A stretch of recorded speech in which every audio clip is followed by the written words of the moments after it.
দুদিনের মধ্যে আমার অ্যাকাউন্টে টাকা চাই। আর এদালে নতুন ফোন নাম্বার, ভালোভাবে পটা। কারোর যদি গাফিলতি হয় তাহলে তার কপালে কষ্ট আছে। ঠিক আছে মাসি, গাফিলতি হবে না। হ্যালো।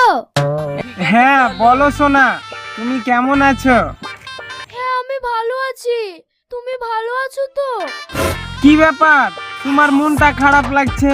তোমার কিছু হয়নি তো? কি হলো, কথা বলো। আমি তোমার সাথে কথা বলতে পারছি না, মার সাথে কথা বলো। হ্যাঁ বাপ বলো। ও চাচি, তুই না কাঁদছে কেন? কাঁদবে না তো কি করবে মধু? ওর পুরো কপাল। বাপের মাঝে শিরার প্রবলেম, অপারেশন করতে 40,000 টাকা লাগবে। কাছে একটা টাকাও নাই, কে যে দেবে এতগুলো টাকা? ও মা তুমি আর কাঁদো না, ফোনটা আমাকে দাও। ওগো, আমি তো তোমার কাছ থেকে কোনোদিন কিছু চাইনি। এই 40,000 টাকাটা দিয়ে আমার আব্বাকে বাঁচাও না।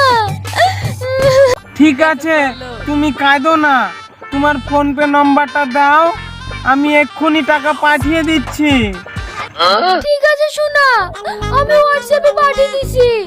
তোমার এই উপকারের কথা আমি জীবনেও ভুলবো না। রাখছি। তুহিনা, তোমার আব্বার অপারেশন তো হয়ে গেছে, এখন কেমন আছে? হ্যাঁ আব্বা খুব ভালো আছে। আবার নতুন করে দুটো রিপোর্ট করতে দিছে আর ওষুধ কিনতে দিছে। এতে আবার 20,000 টাকা লাগবে। ঠিক আছে, তুমি চিন্তা করো না, আমি এক্ষুনি ওই নম্বরে 20,000 টাকা পাঠিয়ে দিচ্ছি। ওরে আমার শোনা, তুমি না থাকলে আমার আব্বা জীবনে ভালো হইতো না। আমি এখন রাখছি, ঠিক আছে? ঠিক আছে।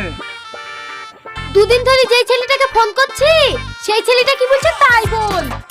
মাসি, ওই ছেলেটা আমাকে খুব দামি জিনিস দেবো তাই বলেছে, কিন্তু আমার সাথে দেখা করতে চাইছে। ঠিক আছে, ফোন করে ডেকিলে বাকি বকি দামি জিনিসটা নি, পাছে লাথি মেরে তাড়ে দিবি। ঠিক আছে তাই করব। কখন থেকে তোমাকে খুঁজছি, ভালো আছো তো? হ্যাঁ ভালো আছি। তো বলো আমার জন্য কি গিফট নিয়ে এসছো, এক্ষুনি দাও। এইখানে দিলে হয়, চলো পার্কে চলো। পার্কে যাব, রেস্টুরেন্টে যাব, সব জায়গায় যাব, আগে গিফটটা দাও তো। ঠিক আছে, এই নাও। বাহ, খুব সুন্দর তো চেনটা। আমাকে তুমি এত ভালোবাসো, চলো এবার পার্কে। ঠিক আছে চলো।